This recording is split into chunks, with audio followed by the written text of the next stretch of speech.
Hello everybody, welcome to another speedrun episode against FF1 plus 4. Rated 1700, almost. So we're going to do a Scandinavian, he takes. We're going to go to A5 when he hits us, and he's going to play D4.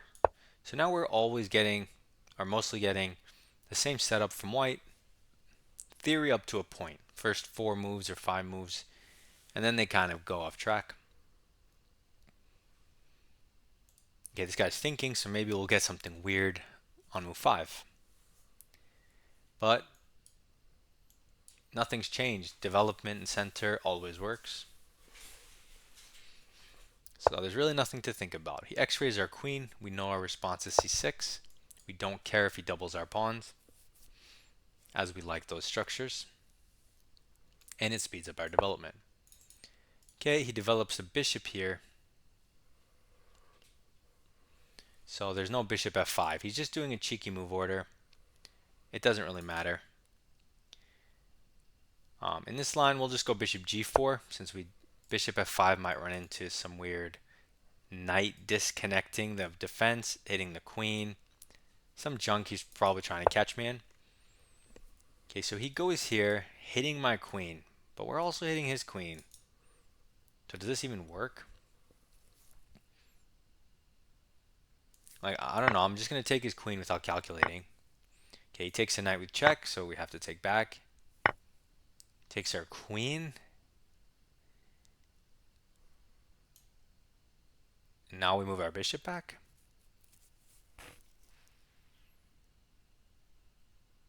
I guess. And it was just an even trade, but I don't mind because now white doesn't have an attack ever. Trading the knight and the queen.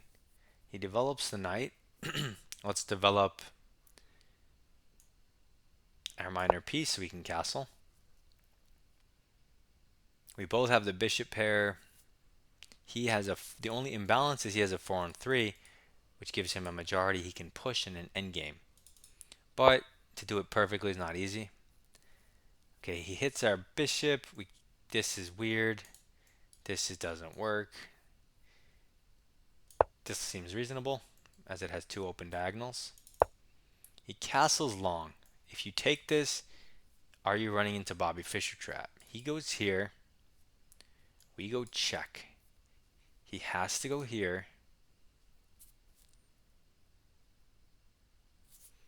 I mean, maybe we can evacuate, but it's not even worth it.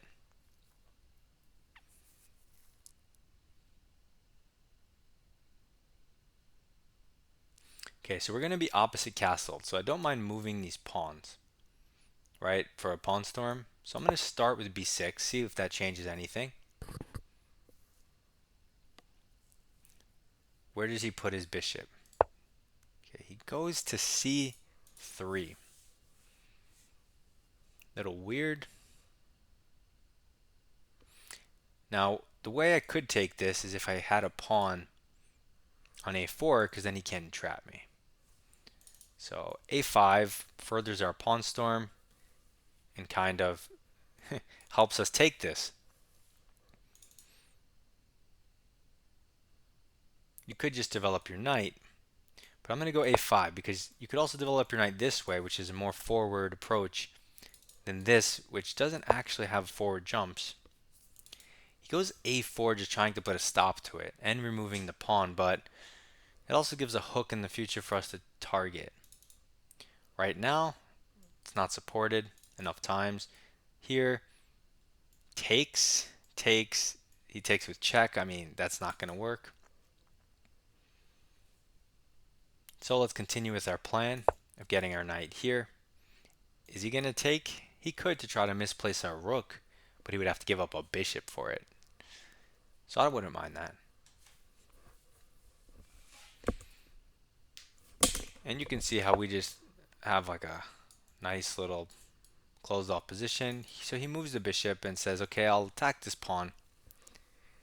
I mean, it doesn't do anything. We can just improve our piece and cut it off, which is nice, making use of our bishop. Because if he takes and we take, sure, it's isolated, but it also opens up the c file towards his king. Stops, make sure his pawn is fixed. He hangs a knight in one turn with check. Awesome. He was attacking this pawn, which we could have defended by long castling or knight c7. He resigned. I was really curious to see how the game was going to play out. So, like, what I was saying about this isolated pawn is his bishop is terrible here, and now it's fixed behind this pawn, so he'll have to spend time rerouting it. It cooperates well with his bishop. And then we're going to go rook c8, knight b4, target that pawn. We even have, after rook c8, rook c4. Annoying move, maybe. Not that we're winning or anything, but I was going to play that. But let's go through the engine. Scandinavian defense main line. Queen a5.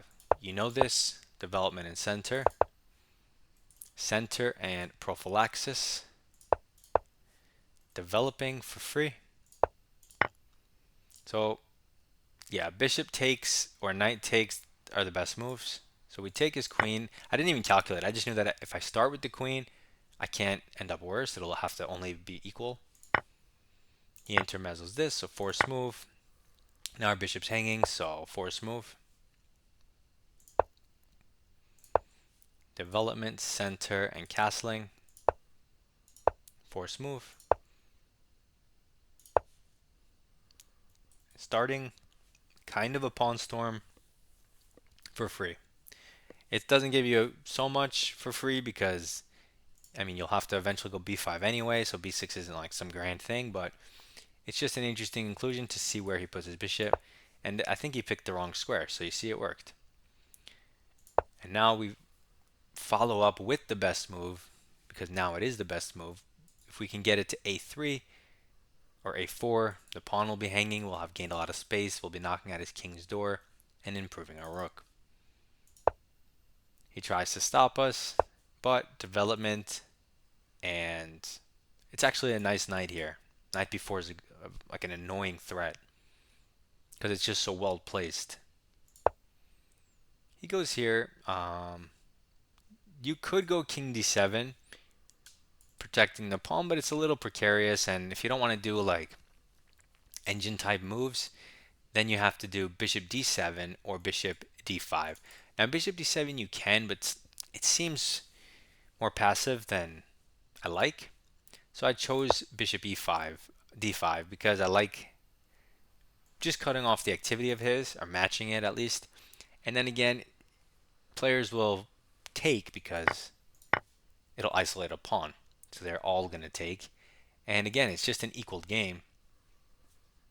And we play from here, but I'm in a castle, so he won't have any attack on the king. Meanwhile, I have this little nice setup and the rook pressure, so it's a little something, and I'd rather be black. Right? I feel like it'll be easier for us to eventually target his king or his weaknesses, as opposed to him targeting our stuff. Now, that's assuming he can't target d5 immediately. He got excited, overexcited, tried to target it immediately, which would have been a decent move if it wasn't hanging. But of course, we could have just gone knight c7, assuming, let's say this was protected. And then, I don't know,